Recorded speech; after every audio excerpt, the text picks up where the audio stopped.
Então tá, vamos imaginar uma história em que a gente tenha uma fazenda com 100 trabalhadores, pessoas mesmo, tá? E essa fazenda, ela vai produzir 1 milhão de laranjas, pegando o trabalho hercúleo dessas 100 pessoas. Um trabalho árduo, essas 100 pessoas trabalham dia, noite, muitas horas, 1 milhão de laranjas por mês. Cada laranja é vendida por R$1. Não me diga que você é de humanas. Tem conta facinho aqui pra gente. E o dono da fazenda, só tem um dono, ele vende as laranjas e ganha por mês R$1 milhão.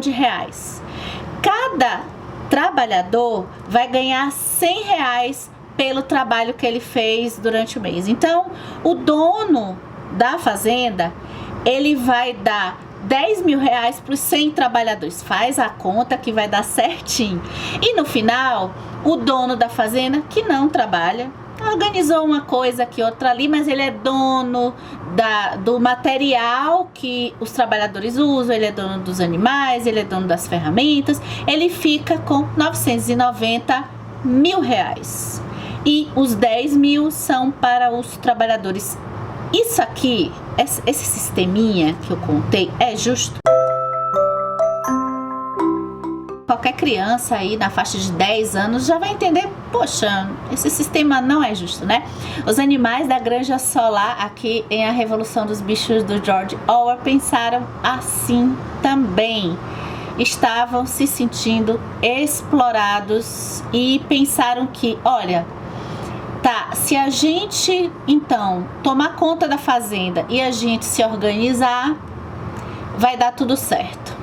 Mas não deu tudo certo. Então, quando eu li 1984, do George Orwell, mesmo autor, aqui nesse canal rolou um especial, uma minissérie de 3 episódios. Aqui na Revolução dos Bichos iria ser um vídeo só. Talvez não tivesse tanta coisa assim pra falar. Mas aí, foram tantos assuntos, tá? Que a gente vai ter uma trilogia também. Eu espero que vocês gostem. Hoje, nesse vídeo, bora conversar um pouco sobre alguns temas de A Revolução dos Bichos, com quem leu e com quem não leu, tá? O que acontece com A Revolução dos Bichos, pra gente começar o papo, é que ele é um livro que pra gente pensar um pouco a interpretação do leitor. O ponto de partida dele vai precisar que a gente pense sobre um assunto que a gente já conversou aqui no canal, que é analogia e alegoria. Porque assim, ó, um leitor, ele pode ler A Revolução dos Bichos sem saber nada e fazer uma interpretação literal, observando que, poxa, animais vão tomar conta de uma fazenda e vão se auto-organizar. Esse é um tipo de livro que a interpretação literal perde muito.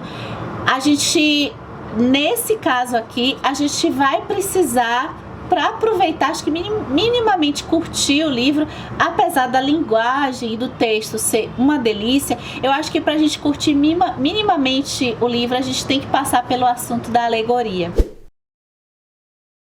E nesse vídeo eu vou precisar voltar um pouco ao assunto da alegoria e analogia, que a gente já conversou em outros vídeos com mais detalhe, mas eu vou voltar um pouquinho nesse assunto, porque na alegoria, pra gente não obrigar vocês também a assistir o vídeo que a gente comentou sobre isso, que foi da época do Senhor dos Anéis, que a gente andou conversando, e então que na alegoria o autor, ele vai pegar um determinado fato histórico, ou pode ser até uma outra coisa, um objeto em si, e ele vai reproduzir, só que mudando os sujeitos, ou mudando a conjuntura da coisa.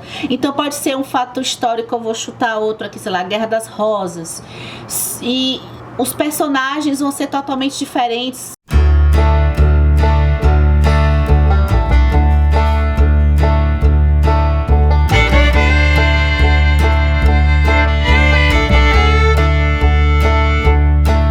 Sim, a gente tem aqui a Revolução Russa contada de uma forma diferente, contada com essa historinha, mais ou menos essa historinha da fazenda, que eu falei aqui no começo desse vídeo. E o interessante é que o Orwell, ele vem de uma leva de intelectuais que nessa época, aí depois da Segunda Guerra Mundial, era comum E não, pra gente olhar hoje no século XXI, o comportamento do Orwell era muito simpático ele era um socialista e ele se simpatizou muito com o comunismo. Hoje a gente olhando, fica parecendo até, poxa, ele se simpatizou com o comunismo, como assim?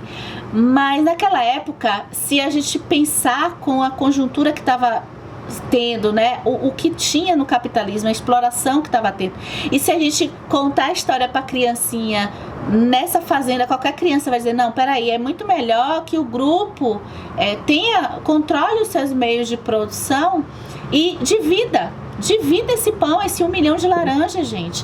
Então o Orwell, ele foi adepto disso e os intelectuais dessa época que eram adeptos disso, na minha opinião, naquela conjuntura, eles estavam com um olhar muito mais humanizado, eu acho, que frente à coisa horrorosa que estava o capitalismo ali, vindo do século XIX, aquela exploração toda.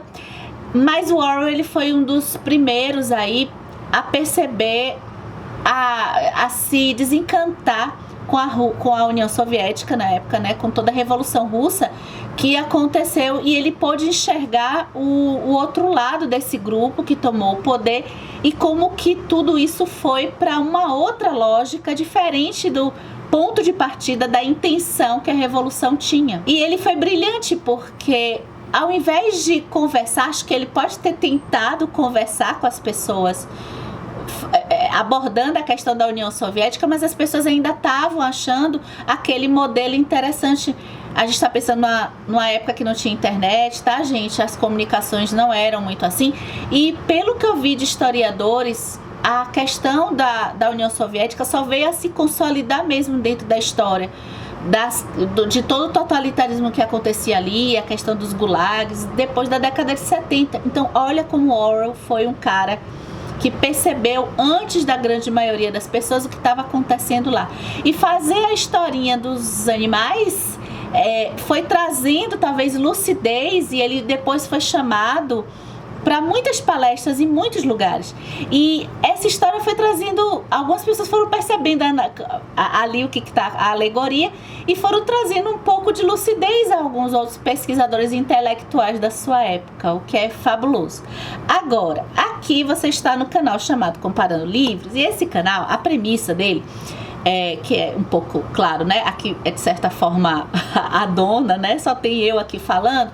E a gente conversa muito sobre a questão da analogia, né? Como que é que a gente prefere a analogia. Ler a Revolução dos Bichos pensando na alegoria já é muito legal. Já dá pra gente assimilar muita coisa e discutir muitas questões, tá? A gente pode ver aqui as questões mesmo, fazendo perceber os temas dentro do comunismo, como foram colocados, a cada categoria de animais, e a gente tem assunto para discutir isso também mais para frente, mas a gente pode ir além, a gente pode ainda ter mais coisas, e é isso que eu vou trazer nesse primeiro vídeo aqui, de alguns assuntos que me chamaram mais a atenção para além da alegoria em si.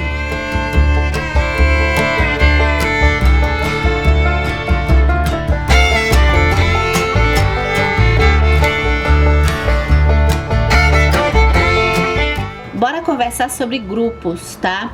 E vamos embora conversar como que hoje, já que essa história da União Soviética, hoje a Rússia, já está consolidada, a gente já sabe todas essas questões, né? Vamos expandir para mais coisas, pensar em grupos não só restrito ali à União Soviética, pensar no funcionamento de grupos na nossa vida hoje e em outros aspectos da história, porque o tempo todo a gente tá dentro de grupos, às vezes a gente não tá percebendo, mas a gente tá sim dentro de grupos. Então, o primeiro assunto, eu trouxe dois que me chamaram mais atenção. O primeiro são os princípios, e como que grandes grupos em vários movimentos, a gente pode sair da Rússia, claro, como que os princípios e os objetivos desses grandes movimentos de massa podem sofrer o desvio do princípio original, que às vezes o princípio original é legítimo, a gente concorda com várias coisas, a gente quer o quê?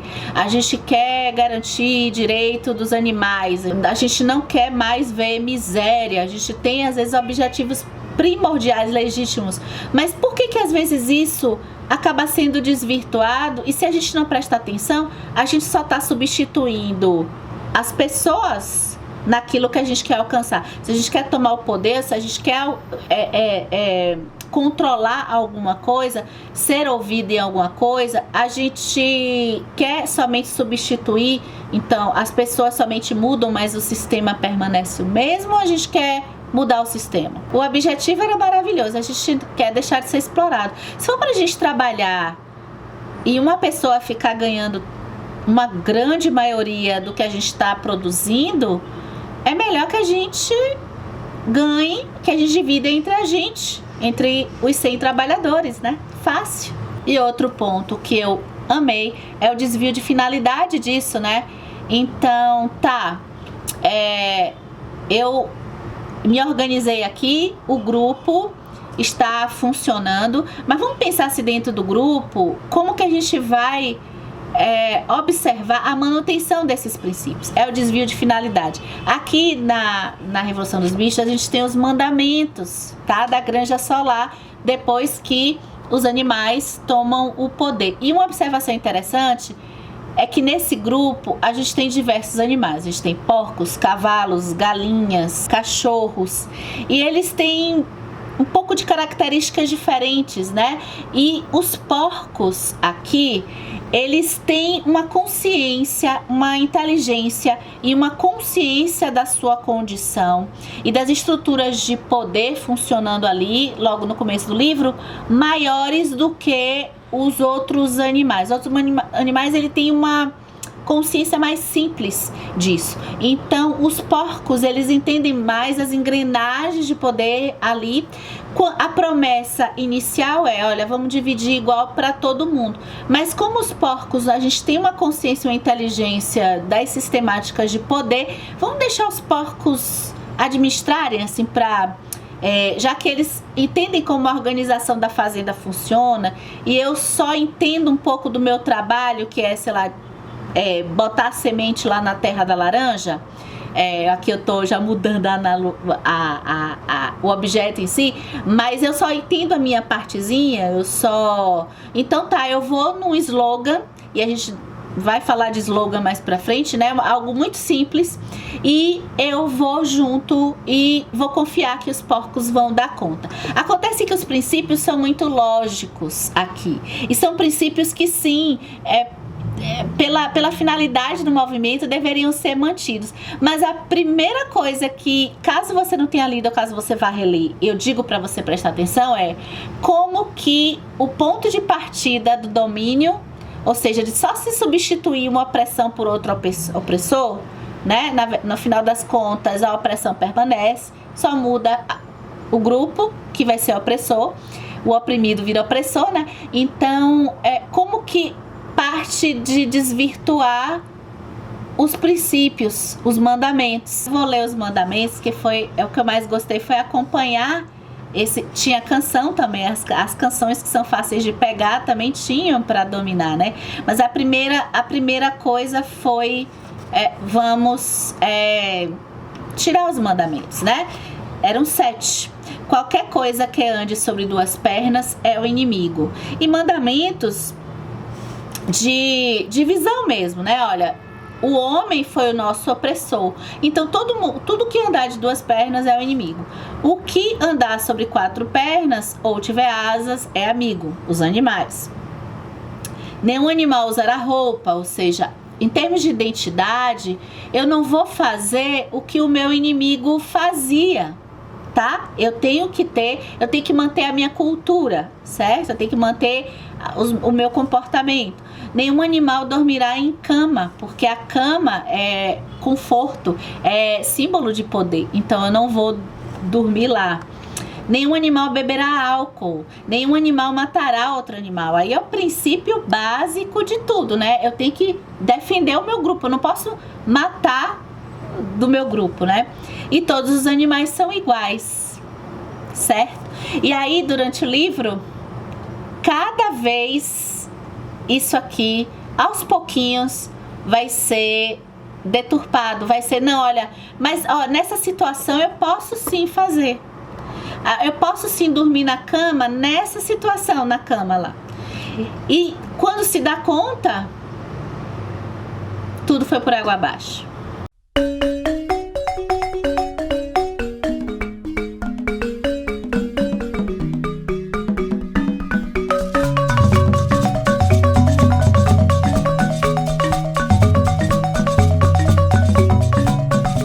Totalitarismo, poder, corrupção, são temas de A Revolução dos Bichos. Vamos lá, temos o mesmo tema dos grupos, o tema do poder aparece em O Mundo se Despedaça, de Chinua Achebe. Vocês conhecem esse livro?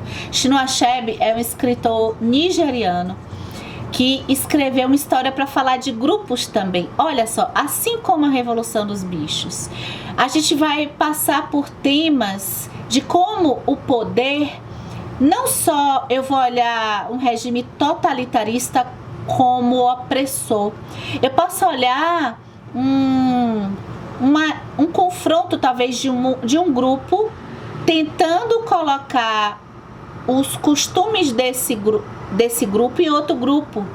Isso pode ser opressão também, não pode? Aqui vamos ter poder, exploração, domínio de cultura, colonialismo.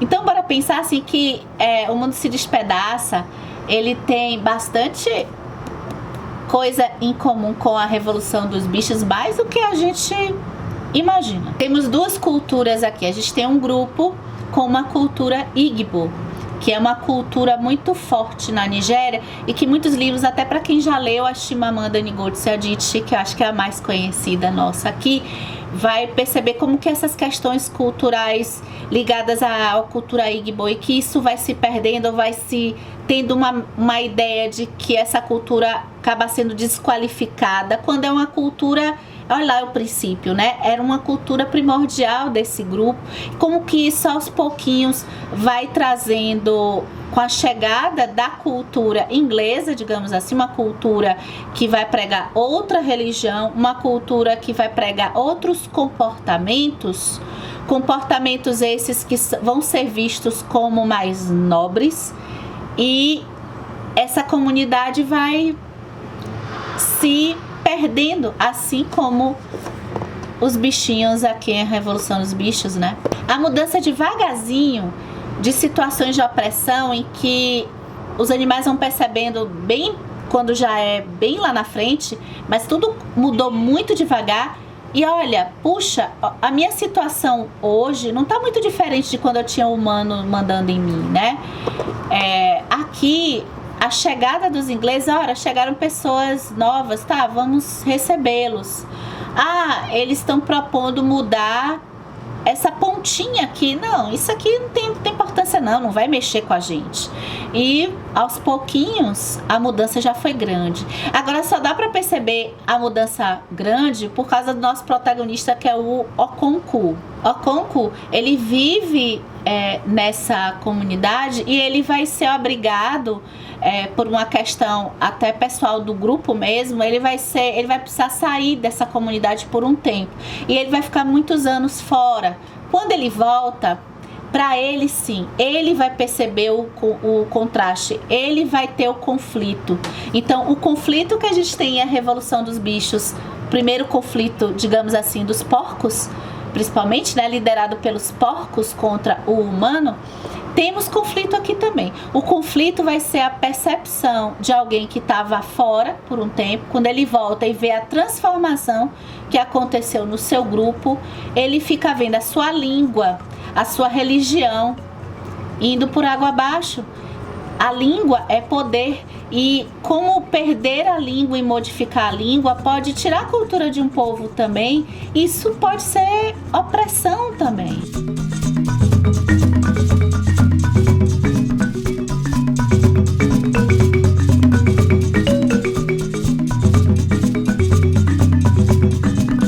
A ingenuidade de muitas pessoas que não vão perceber paulatinamente a sua cultura e a opressão chegando em cima delas, né, tomando conta das suas vidas, é que vai nos levar a perceber como que os sistemas podem engolir muitos grupos, os sistemas podem engolir muita nossa sociedade. Bem, se você gosta de muitas dicas de leitura, aguardem, porque a gente tem mais 2 vídeos e análises, né? A gente tem mais 2 vídeos. A gente ainda vai ver, se você gostou da Revolução dos Bichos, 5 livros que você tem a grande chance de gostar também. O próximo passo para juntar todo esse conhecimento de A Revolução dos Bichos. Então temos vídeo com 5 dicas, tá? E a gente vai conversar também sobre o tema do grupo. A gente vai dissecar mais no próximo vídeo o tema desses grupos. O que o grupo me influencia? Eu tô sendo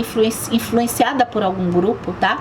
A gente se vê no próximo vídeo. Eu quero terminar com esse trechinho de O Mundo se Despedaça, que eu amo, e é um trecho muito tocante e eu quero dividir aqui com vocês pra gente encerrar esse vídeo. Deixa seu comentário que eu vou adorar aqui nesse vídeo. Você pode participar do canal Comparando Livros nas discussões aqui do canal. Então, olha só, trechinho. Como é que ele pode entender se nem fala a nossa língua? Mas declara que nossos costumes são ruins, e nossos próprios irmãos que adotaram a religião dele também declaram que nossos costumes não prestam. De que maneira você acha que podemos lutar se nossos próprios irmãos se voltam contra nós? O homem branco é muito esperto, chegou calma e pacificamente com sua religião. Nós achamos graça nas bobagens deles e permitimos que ficasse em nossa terra. Agora ele conquistou até nossos irmãos e o nosso clã já não pode mais atuar como tal. Ele cortou com uma faca o que nos mantinha unidos e nós nos despedaçamos. É isso.